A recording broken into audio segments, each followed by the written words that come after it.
Assalamu alaikum, grade 7 students. This is your science teacher. Today we are starting new chapter of unit 4, which is reproduction in plants. Okay, reproduction in plants, page number 43. Okay. Now first of all हम ये देखेंगे कि reproduction का मतलब होता क्या है। बेटा ये जो टॉपिक है आपका, मेरी सारे स्टूडेंट से रिक्वेस्ट है कि प्लीज़ इस टॉपिक को बहुत ही आप कंसंट्रेशन से, जैसे मैं एक्सप्लेन कर रही हूँ और जो जो पॉइंट्स मैं आपको ड्यूरिंग एक्सप्लेनेशन बता रही हूँ अपने पास प्लीज़ नोट डाउन कीजिएगा। ये बहुत इम्पॉर्टेंट टॉपिक है आपकी इस बुक का, और ये वो टॉपिक है जो आगे आपको क्लास 8 और क्लास 9 में बहुत हेल्प करेगा।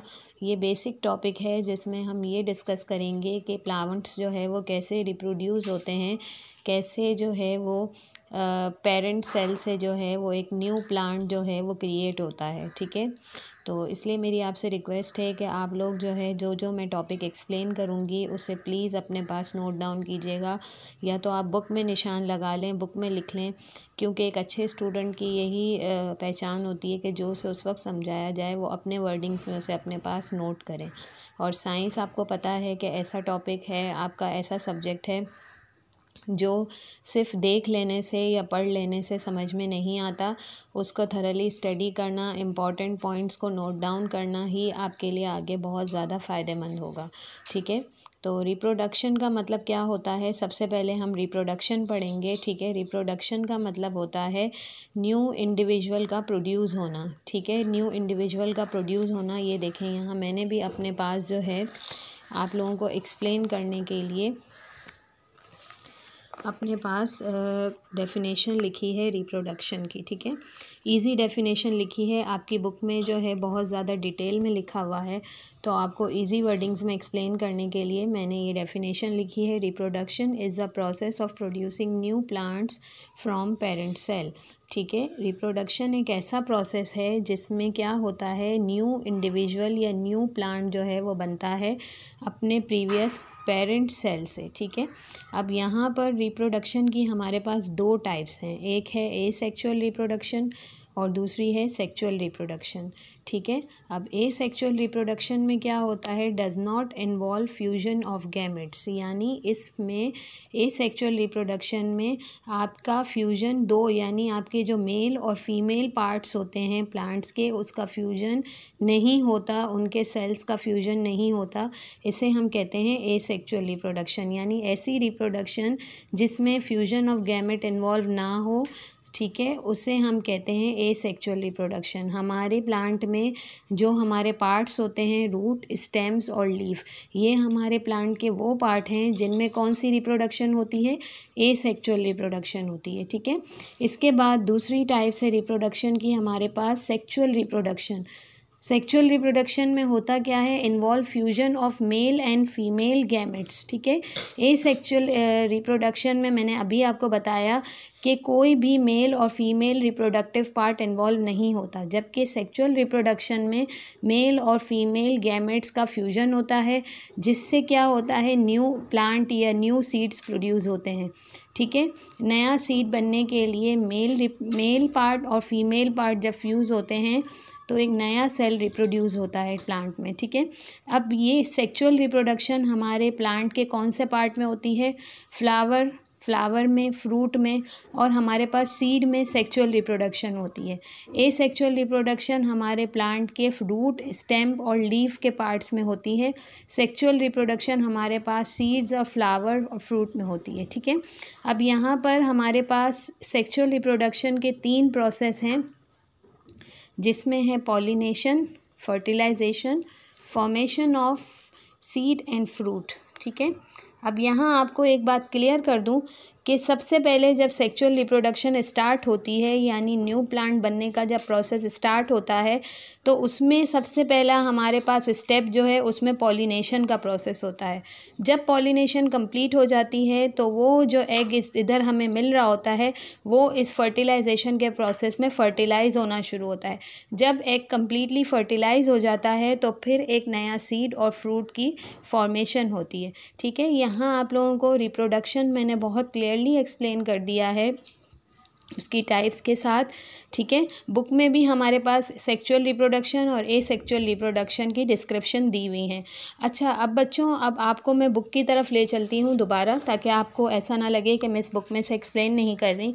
अच्छा, अब यहाँ पहले मैंने ये सोचा कि आपको रिप्रोडक्शन एक्सप्लेन करूँ तो साथ साथ उसकी टाइप्स भी आपको बता दूँ, ठीक है। अब आपको पता चल गया कि सेक्सुअल रिप्रोडक्शन और एसेक्सुअल रिप्रोडक्शन क्या होता है। अब हम चलेंगे पॉलिनेशन की तरफ। जो सबसे पहला स्टेप है हमारे पास सेक्सुअल रिप्रोडक्शन का। लेकिन पॉलिनेशन में पहले आने से पहले मैं आपको फ्लावर्स के कुछ पार्ट के बारे में बता दूं कि फ्लावर के किस तरह, फ्लावर को कैसे हम डिवाइड करते हैं दो पार्ट्स में, ठीक है। फ्लावर के हमारे पास फ्लावर, एक पर्टिकुलर जो फ्लावर होता है उसके दो पार्ट होते हैं, वेजिटेटिव पार्ट और रिप्रोडक्टिव पार्ट, ठीक है। ये हमारे पास एक फ्लावर है। फ्लावर का ये क्रॉस सेक्शन है। क्रॉस सेक्शन का मतलब आपको समझ आता है? क्रॉस सेक्शन का मतलब होता है फ्लावर के अंदर के पार्ट को खोल के और बहुत ज़्यादा क्लियरली आपको बताया जाता है, समझाया जाता है, ठीक है। एक फ्लावर में, कोई भी फ्लावर में हमारे पास कितने होल होते हैं? 4 होल्स होते हैं। देखिए, ये बातें मैंने आप लोगों के लिए यहाँ नोट डाउन की हैं और आपको मैं बार बार बता रही हूँ, तो आप लोग इन चीज़ों को अपने पास नोट डाउन करेंगी। There are dash whorl of a flower. ये आपसे MCQs में भी पूछा जा सकता है। कितने होल्स होते हैं फ्लावर में? 4 होल्स होते हैं। होल्स का मतलब वो वाले होल नहीं, सुराग नहीं। होल का मतलब होता है फ्लावर के पार्ट, ठीक है। सबसे पहला है calyx, then corolla, then androecium, then gynoecium, ठीक है। Clear? Calyx, corolla, androecium, gynoecium, clear. अच्छा, अब यहाँ पे मैंने फ्लावर इसलिए बनाया है ताकि आप लोगों को क्लियरली समझ आ जाए कि किस तरह से हमें आगे पढ़ना है, ठीक है। किस तरह से हम आगे चलेंगे और किस तरह से ये जो है वो टॉपिक हमारा कवर होगा, ठीक है। अब यहाँ पर अगर आप देखें तो बुक में भी आपकी ये फ्लावर बना हुआ है, लेकिन मैंने इसलिए यहाँ बनाया है ताकि आपको क्लियरली ये चीज़ समझ में आ जाए। अच्छा, बुक में आप देखेंगी पेज नंबर 44 पे ये फ्लावर की पिक्चर बनी हुई है, ठीक है। ये फ्लावर की पिक्चर बनी हुई है और यहाँ मैंने आप लोगों के लिए भी ये पिक्चर बनाई है। अब मैं आपको यहाँ पे इसके पार्ट्स, होल्स एक्सप्लेन कर दूँ। ये जो नीचे वाला होल होता है, जब भी आप कोई फ्लावर देखते हो, जब फ्लावर आपके घर में कोई भी फ्लावर आता है, ठीक है, तो ये बिल्कुल इसका नीचे का एक पार्ट होता है जहाँ पर ये लीव्स अटैच होते हैं छोटे छोटे से, जो उस फ्लावर को क्या करे हुए होते हैं? होल्ड करे हुए होते हैं, जो फ्लावर को सपोर्ट दिए हुए होते हैं। उस पार्ट को, इस वाले पार्ट को हम कहते हैं कैलेक्स।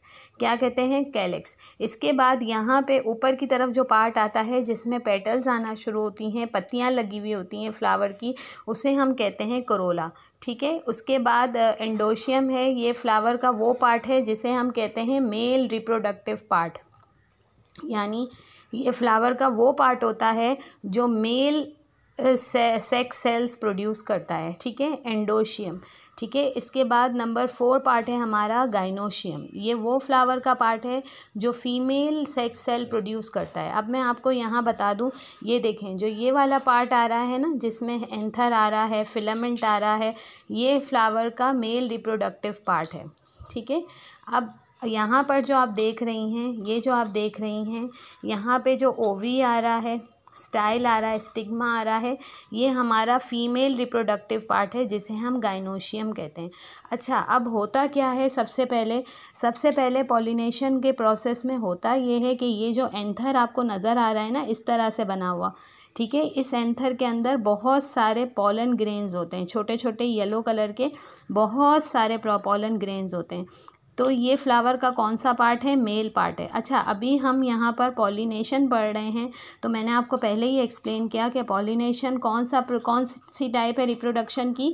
सेक्सुअल रिप्रोडक्शन है, यानी इसमें ये मेल पार्ट इन्वॉल्व होगा, ठीक है। तो ये मेल पार्ट है, तो इसमें क्या होगा? बहुत सारे यहाँ पर इसके अंदर पॉलन ग्रेन्स बनते हैं, जब ये पूरा पॉलन ग्रेन से भर जाता है, ये एंथर पॉलन ग्रेन से भर जाता है तो फट जाता है, ऐसे ब्रस्ट करके फटता है। और जब ये फटता है तो ये इसके अंदर जितने भी पॉलन ग्रेन्स होते हैं वो पूरे फ्लावर पर गिर जाते हैं, पूरे फ्लावर पर गिरते हैं। आपने देखा होगा रोज़ फ्लावर को भी, जो गुलाब का फूल होता है उसके ऊपर छोटे छोटे येलो येलो पेडिसल्स होते हैं और वो पूरे पे फैले हुए होते हैं उसके पॉलन ग्रेन्स, ठीक है। डॉट डॉट डॉट डॉट आपको नज़र आ रहा होता है, ठीक है। जब ये एंथर के अंदर बहुत सारे पॉलन ग्रेन्स भर जाते हैं, ये कंप्लीट मेचर हो जाता है तो ये फट जाता है। ये जैसे ही फटता है तो इसके अंदर से जितने भी पॉलन ग्रेन्स हैं वो यहाँ पूरे फ्लावर पर गिरने लगते हैं। अब ये पॉलन ग्रेन्स जब इधर स्टाइल पर पहुँचते हैं, स्टाइल पे आके बैठते हैं या गिरते हैं,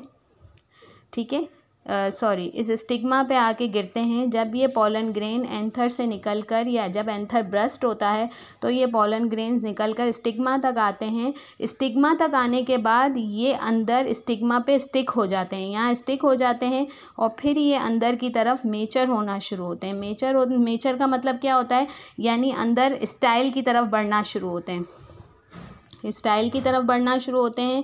और स्टाइल की तरफ बढ़ते बढ़ते ये एक अपनी छोटी सी एक ट्यूब बना लेते हैं, इस तरह की ट्यूब बना लेते हैं। देखें, अगर ये एक पॉलन ग्रेन है, ये एक पॉलन ग्रेन है तो ये नीचे की तरफ जब जाएगा, ठीक है, तो ये अपनी एक पॉलन ट्यूब बना लेगा। अच्छा, अब स्टाइल में आप देखेंगे कि ये इन जो पॉलन ग्रेन की पॉलन ट्यूब बनना शुरू हो जाती है। जब ये पॉलन ट्यूब जो है वो नीचे की तरफ आती है तो ओवरी जो है, ओवरी क्या है, हमारा फीमेल रिप्रोडक्टिव पार्ट है, गाइनोशियम में ही आता है। अभी मैंने आपको बताया था ओवरी जो है हमारा फीमेल रिप्रोडक्टिव पार्ट है। इसके अंदर क्या हो रहा होता है, इसके अंदर फीमेल एग सेल्स जो हैं वो प्रोड्यूस होते हैं, ठीक है। आ गई बात समझ में आप लोगों को। तो जैसे जैसे ये पॉलन ट्यूब के ज़रिए जो पॉलन ग्रेन यहाँ पहुँचते हैं, यहाँ पहुँचने के बाद ये ओवरी में आके एग सेल से मिल जाते हैं और फिर यहाँ पर जो है वो सीड फॉर्मेशन स्टार्ट हो जाती है। समझ में आई बात आप लोगों को। सबसे पहले एंथर ब्रस्ट होता है, पॉलन ग्रेन्स जो हैं वो स्टिग्मा तक आते हैं, फिर ये पॉलन ट्यूब बनाते हैं, पॉलन ट्यूब बन जाती है इनकी, और फिर ये स्टाइल के ज़रिए कहाँ पहुँचते हैं, ओवरी तक पहुँचते हैं। और ओवरी तक पहुँचने के बाद जब ये फीमेल एग सेल से कंबाइन होते हैं, फ्यूज़ होते हैं, मेचर होते हैं, तो सीड फॉर्मेशन स्टार्ट हो जाती है, यानी सीड बनना शुरू हो जाता है। आई होप आप लोगों को ये बात क्लियरली समझ आ गई होगी। आगे हम पॉलिनेशन का जो है 2 टाइप्स पढ़ेंगे। पॉलिनेशन में क्या होता है, the transfer of pollen grains from the stigma from anther to the stigma style and ovary is called pollination, ठीक है। यानी पॉलन ग्रेन्स का एंथर से, देखें, एंथर से निकलकर स्टिग्मा तक आना, फिर स्टिग्मा से ये स्टाइल तक आना और फिर ओवरी तक पहुंचना क्या कहलाता है, पॉलिनेशन कहलाता है। ट्रांसफ़र ऑफ पॉलन ग्रेन, यानी पॉलन ग्रेन यहाँ से नीचे की तरफ ओवरी की तरफ जो ट्रांसफ़र होते हैं, ये पूरा प्रोसेस पॉलिनेशन कहलाता है। अब पॉलिनेशन की हमारे पास 2 टाइप्स हैं, self pollination and cross pollination. Next video में मैं आपको सेल्फ पॉलिनेशन और क्रॉस पॉलिनेशन एक्सप्लेन करूँगी।